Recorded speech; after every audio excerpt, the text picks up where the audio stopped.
Ladies and gentlemen, welcome back to my channel. It is Mr. Cowboys Fan.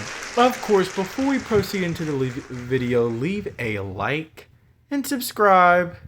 It is I, Mr. Cowboys Fan, where we talk about cowboy things.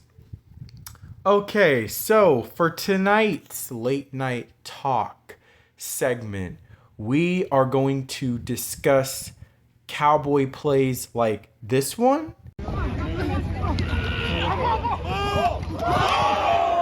And whatever the heck Jerry Jones was talking about, like this one. You can have specific agreements, and those agreements have all the right terms in them, and yet you still might have non-execution of the agreements. What in the world is he talking about? Cue the intro.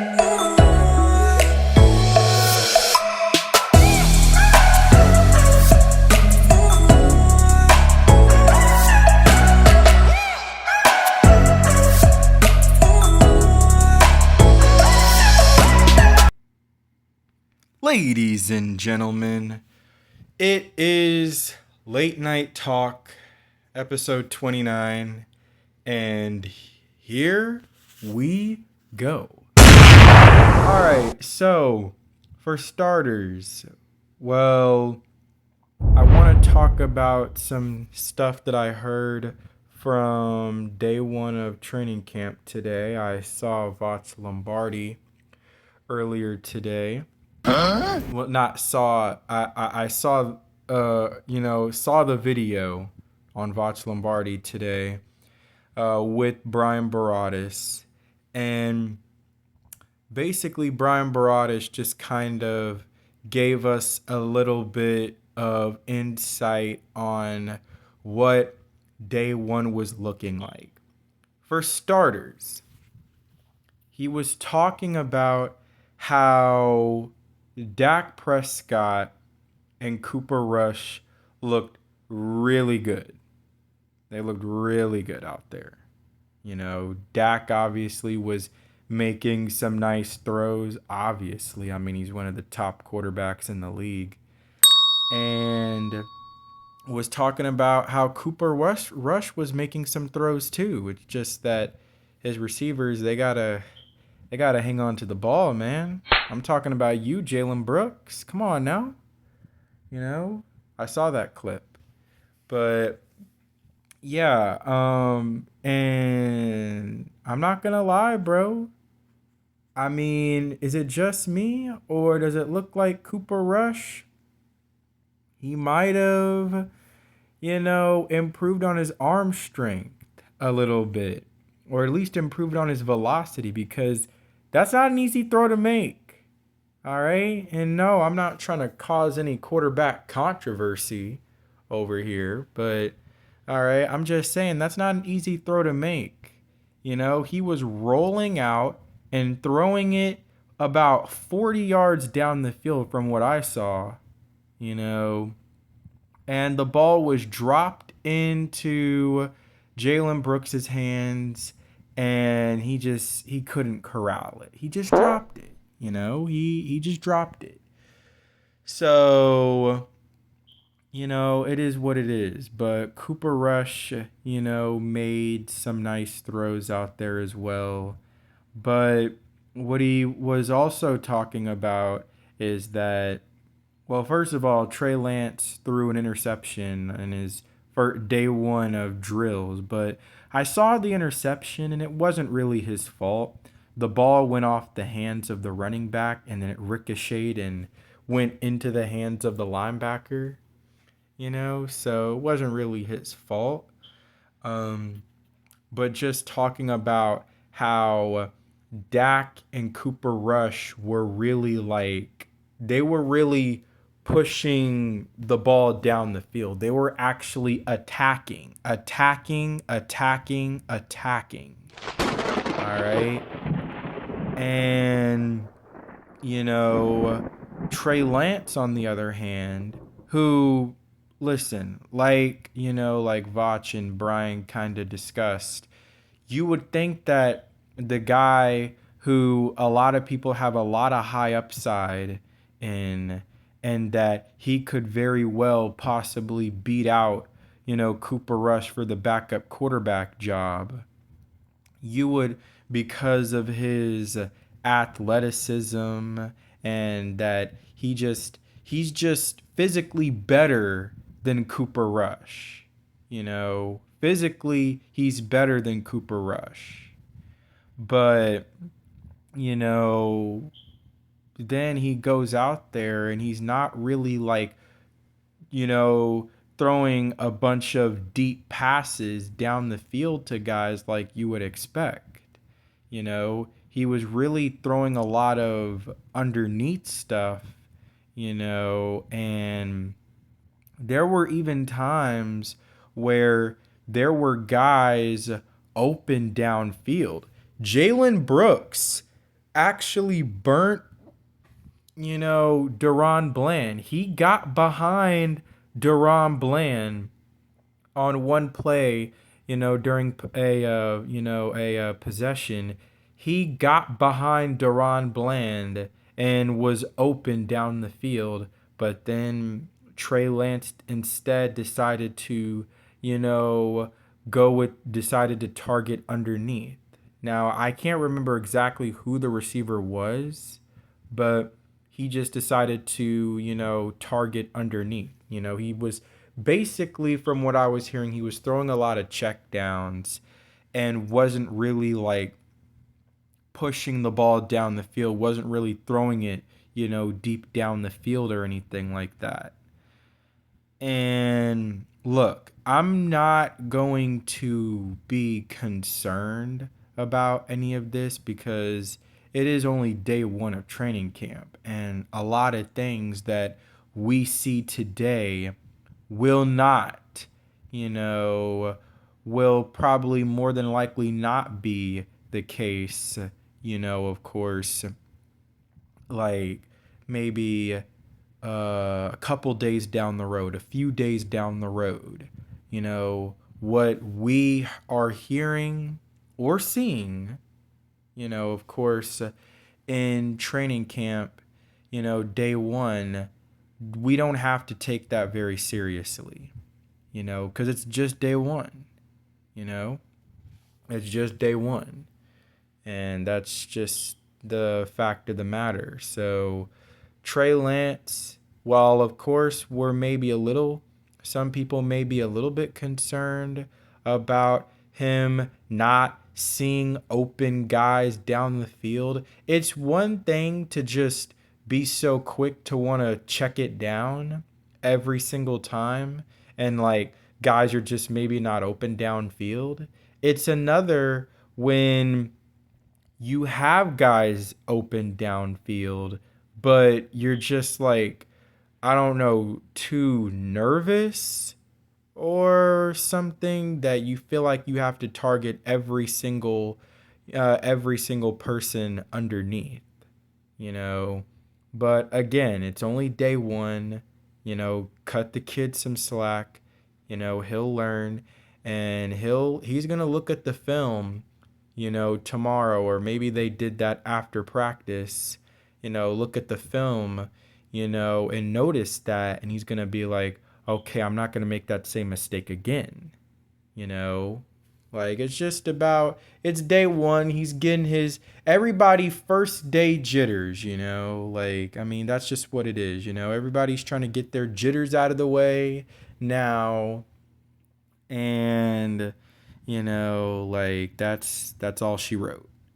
So, that's pretty much what I wanted to say about the whole quarterback, thing. And, Dak Prescott basically got day one of training camp going, throwing a couple touchdowns, including, one to Brandon Cooks, So hey, cook about to cook about to cook.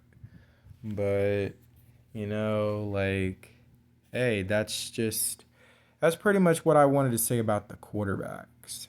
And then what he also mentioned was that, you know, basically, as far as the offensive line, we already discussed this the other day as far as Chuma Idoga starting, you know, at starting, in a training camp.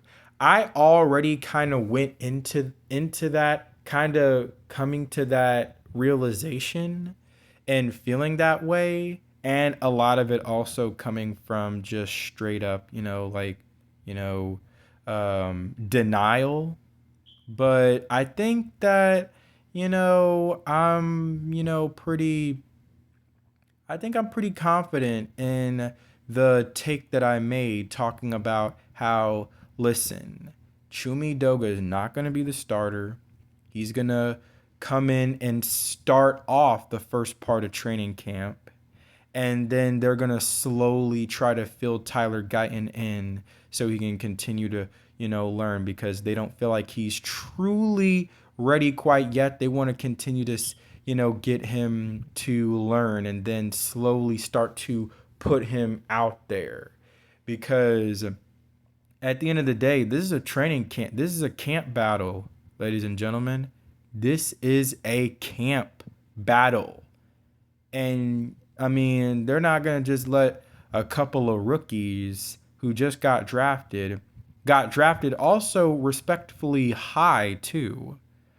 Not gonna let those guys just come in and automatically just get first team reps, like off the jump. Like, just be starting left tackle Tyler Guyton and starting center Cooper Beebe. Like, they're not gonna just get those starting jobs right away. I mean, they're two rookies.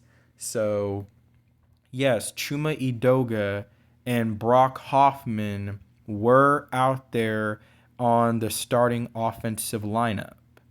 All right, and the starting offensive line. But look, listen, guys, don't expect that to go on, for very much longer. They're just out here having a camp battle. They want to make it tough. They don't want to make it easy now.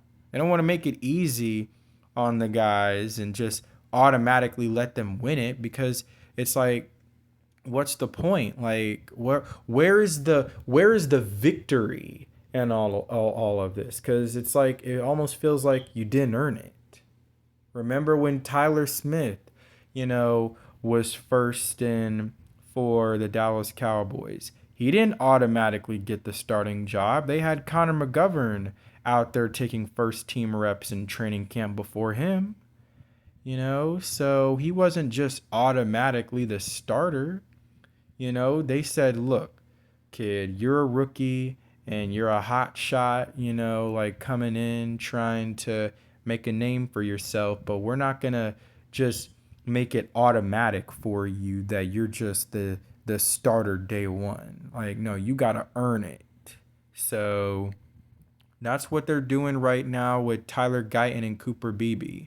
Chumi Doga and Brock Hoffman are going to be in for a camp battle throughout camp, and maybe throughout preseason, potentially, as far as, what the left tackle and center position is going to look like week one when we face the Cleveland Browns. So it's a camp battle right now. That's pretty much what it is.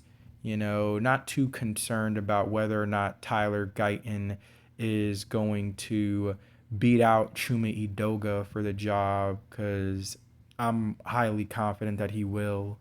And I'm highly confident that Cooper Beebe can do the exact same thing. And not to say that I won't be complaining if Brock Hoffman does start off as the starter, because Brock Hoffman has a little bit of feistiness in him. He's got a little bit of that, you know backbone in him from last year when he, played very little snaps last year. But you saw him. He's got a little bit of backbone. He got a little bit of fight in him. He looks like he's a dog, you know. And some of the off-season training videos that we saw earlier this off-season, including Brock Hoffman, he looks like he really wants this. So he's not going to make it easy on the rookie now. So, we just got to see what happens. And then what was also discussed, of course, was the defense. And Mozzie Smith was, he was with the ones, I would like to point that out. He was with the ones today, and they had him paired up with, right next to Osa Odigizua. So you got one guy who's a run stopper. You got another guy who I think he has potential to be a run stopper. But the problem is Dan Quinn, during his time here, did not use Osa that way. He used him mainly as a pass rusher. I saw him on the field mainly in passing situations. And I don't think that that's fair to Osa because I think he is capable of being able to help out in this run game. So, real interested and real intrigued to see how that's going to go down as far as, you know, Osa and Mozzie Smith being a part of the one group as far as the DTs. Of course, we know about the Auburn defensive tackle that we drafted in Justin Rogers. Um, but, not sure exactly if he's going to be a part of the ones. I think he might be a part of the twos, second team. I mean, I think that the kid, has some good, like flashes that he shows you on footage. I mean, he's definitely a trash can full of dirt who it's not going to be too easy, too simple to just be able to run, in his gap or run to his side. He's the type that I feel like he can, like just completely, disrupt one side of the line of scrimmage, you know. But yeah, Mozzie Smith, Brian Baradas said that he definitely looks like looks way bigger than his 293 that he was his rookie season. He said he looks about 328, 328. He looks like he's back in his Michigan form and not his rookie Dallas Cowboy form when they had him under 300 pounds. I don't know what they were thinking, but it is what it is. So, Mozzie, of course, dealt with shoulder surgery during the offseason, but he is healthy and he's locked and loaded, good to go in training camp. And, didn't see too much, but, it's nice to hear that, he definitely looks like he apparently is back to possibly his Michigan form again. I definitely love to hear that. But, so that's what it is as far as Mozzie Smith. And then there's DeMarvion Overshone, who DeMarvion Overshone, just he seems like from what Brian Baradas was saying that he spoke about how DeMarvion was like really he just felt very like loose and very relaxed out there. He was goofing around and like he means that in a good way. Like he was out there laughing, joking when the fans were excuse me. I'm gonna edit that out.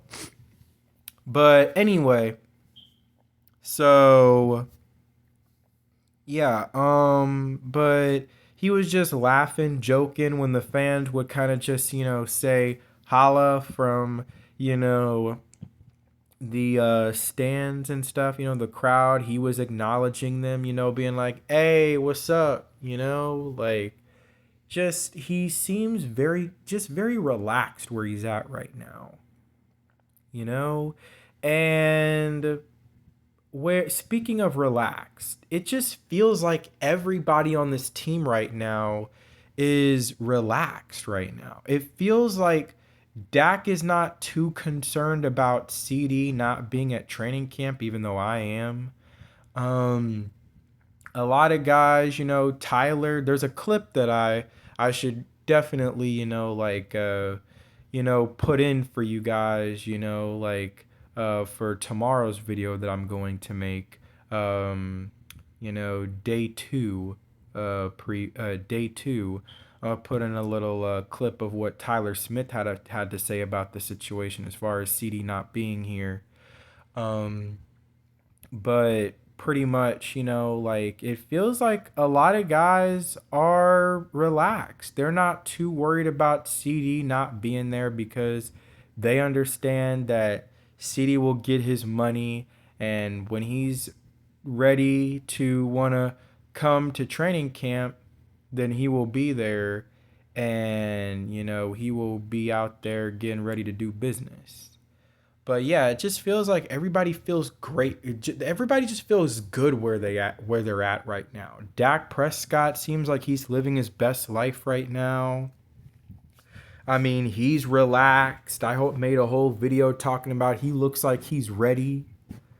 Um and even Ezekiel Elliott, I saw a little clip of Deuce Vaughn getting a handoff, and Zeke looked like he was trying to teach Deuce Vaughn like a little first down celebration, thing. You know, if y'all want to, go look at Devo highlights and see the video, you'll see that clip in there where Zeke looks like he's like trying to teach Deuce Vaughn how to do the first down celebration.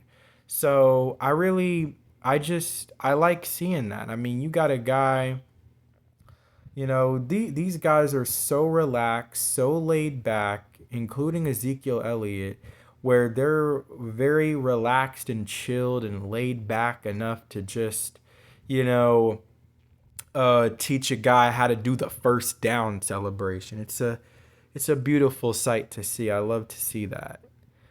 But another beautiful sight that I love to see, Jalen Tolbert. Jalen Tolbert. Come on now. Come on now. Y'all saw Jalen Tolbert at the beginning of the video when I showed that clip. Oh my goodness, the adjustment, the snag, the hands to just snag that thing before he hit the ground and lost possession of the ball. I mean, was it was very nice. It was very, I like that. That looked, pretty cool. You know, um and if he wants to win this wide receiver 3 job, it's going to be making plays like that. That's definitely going to help him in the long run. So, you know, we've talked about the wide receiver situation before. And while some people are going to talk about how until CeeDee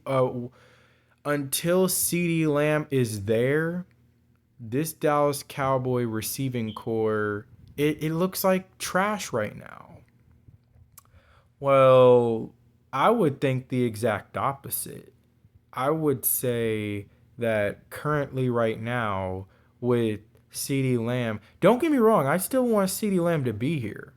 I still want him to be at training camp, but I'm just saying, I would almost say, I've said this before, and you've probably heard from other Cowboy content creators as well, that CeeDee Lamb not being there, it's helping a lot of these young guys and these other guys behind in the wide receiver depth chart, it's allowing them more reps. It's allowing them to get more opportunities to make their mark. It's allowing them to be able to make their mark and try to, make something about themselves going into this season. And it's just it's incredible to see. I really like seeing this, and it's also allowing Brandon Cooks to teach these guys certain wide receiver techniques that I don't know if CeeDee Lamb would have been able to give to these guys, because he's still a young buck himself who's still trying to learn. Brandon Cooks, on the other hand, is 30, is a veteran in this league who knows the nuance and the ins and outs of certain parts of being a wide receiver, and he is continuing to show and teach those type of things to these young guys like a Jalen Brooks, like a Jalen Tolbert, like a Jalen Marino Cropper. Oh my God, there's a lot of Jalen's on this team. But it is what it is. But just seeing some of the stuff that I saw in the footage, it gives me hope just to see some of the guys relax, seeing some of the guys just look truly locked in, like, you know, so that's pretty much what I wanted to say about that. And then last thing I wanted to talk about is Micah Parsons. Micah Parsons, like Brian Barada said, he just looked different out there today. He just looked like a dude who's not really trying to, talk or, conversate and be around too many people right now. He just looks like he's all business and he just wants to play football right now. And in a way, while I said what I said about a lot of the guys being very relaxed and very loose right now, laughing and joking and stuff like that, showing a teammate how to do the first down celebration. Um, all that is cool and all, but I also like to see that Micah Parsons is not really trying to be, out there with teammates and stuff like that. Like he's full on business right now. And he just wants to play football. All right? And that is not a bad thing at all. So Micah understands that, you know, while he's of course still very young, like he would like to be able to get a Super Bowl ring as soon as he possibly can, you know? Like if he can get a Super Bowl ring this year, that would pay dividends cuz of any NFL player, of course they want to win a ring. And I would say a lot of them do want to win a ring very early, you know? Because here's the thing, what happens is once time continues to linger and you start to get into your 30s and and all of a sudden you're not getting any younger, you're getting older, all of a sudden you still ain't got a ring on your finger and you start thinking about life after football, thinking about the fact that the clock is ticking on your career and now you're just wondering, like, am I ever going to win a championship? Like, look at Dak. Dak was that young buck at one time, and now he's about to turn 31 on the 29th, and he's probably thinking to himself that, you know, look, I probably have, quite a few more years left in my career. But the fact of the matter is I am gonna turn 31 and I still don't have a Super Bowl ring. So the focus and locking in really needs to be put into fruition right now. But also, there's nothing wrong with being relaxed either. There's got to be a fine line between being relaxed and chill and just laughing and joking, and then also at the same time being locked in and laser focused. There's a fine line with that. And guys need to understand how when, like, can be, because you can be relaxed and locked in at the same time. I mean, look at how Jimmy Johnson, did it during, his time that he had the Dallas Cowboys at the top of the world. He allowed, he wanted guys loose and he wanted guys out there relaxed and, having fun, but he also wanted them focused and locked in and understanding what the goal in mind is. So yeah, hearing those things out of Brian Baradas about Micah Parsons is really good. And also heard, about how he was out there running and covering Jake Ferguson, getting handsy and physical with them, Luke Schoonmaker, and running with those guys down the field. And you're just seeing Micah Parsons out there covering these guys down the field. It makes you think, like, Micah could be playing a little bit more off ball linebacker this year. And I already explained this to you guys. I already explained it. But now, once you see it really starting to happen and you're seeing it live, then it's like, oh man, we're seeing some changes with this defense right now. So real excited to see what Mike Zimmer can, do with these guys. Last thing, last thing. It's gonna be short and sweet. I wanted to talk about Jerry Jones's press conference that he had earlier today because it was a disaster. I heard a lot of other people, talking about how it was a disaster. I listened to it on Dak Attack's video. He only showed, the first half of it, but basically, I felt like I had heard enough. I had heard enough. That was a disaster. And I never thought, I'm over here thinking, my God, I honestly would much rather listen to Stephen Jones talk right now. Like, go point the camera back at Stephen Jones. Like, I mean, even though there were a couple of moments where he was capping his tail off, at the same time, yeah, I would much rather listen to him because Jerry Jones, look, no offense to him. I mean, he's just getting old, but he is the Joe Biden of NFL owners right now. I mean, I don't even know if he knows where he's at. You know? I bet you that he would tell you maybe himself, I don't even know where I'm at.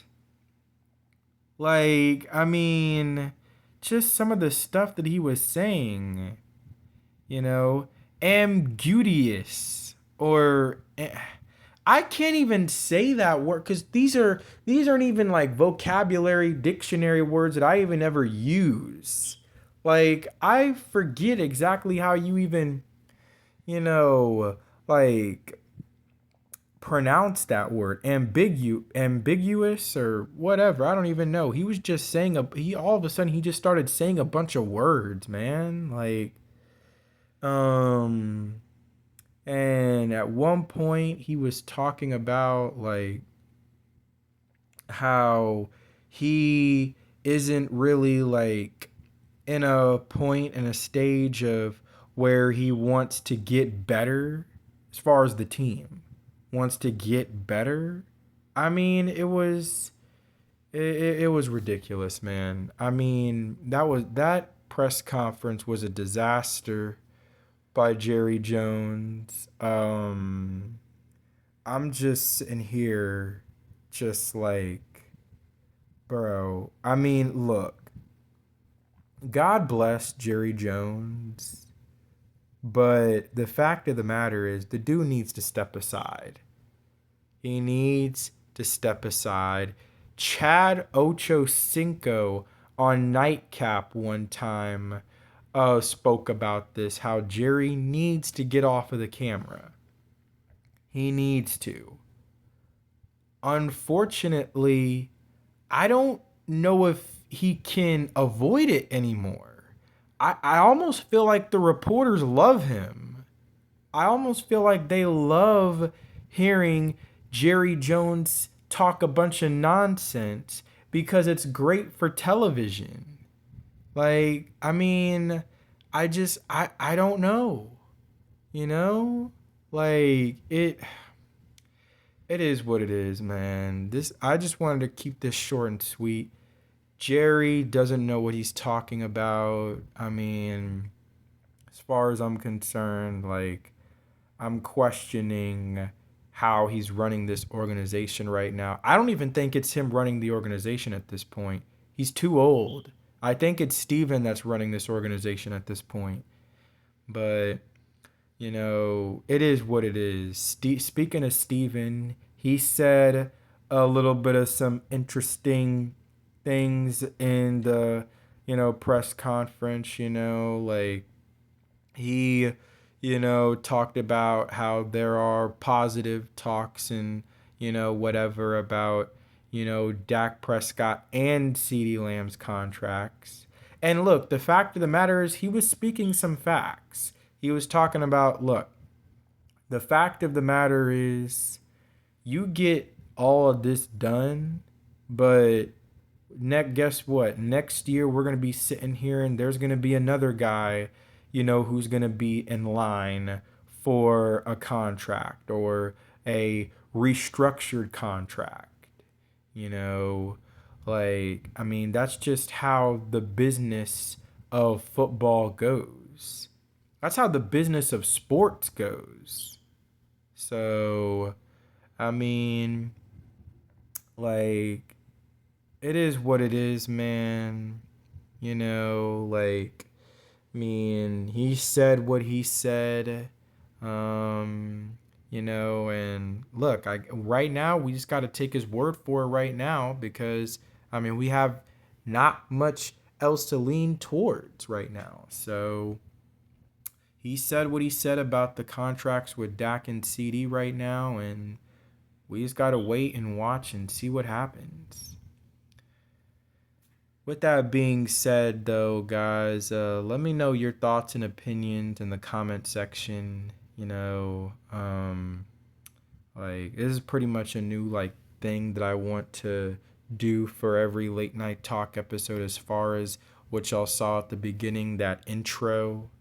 So, um, like just try to format it a little bit more differently, but yeah. So, with that being said, to all my audience and to all of Cowboys Nation, this is Mr. Cowboys fan, and we are out.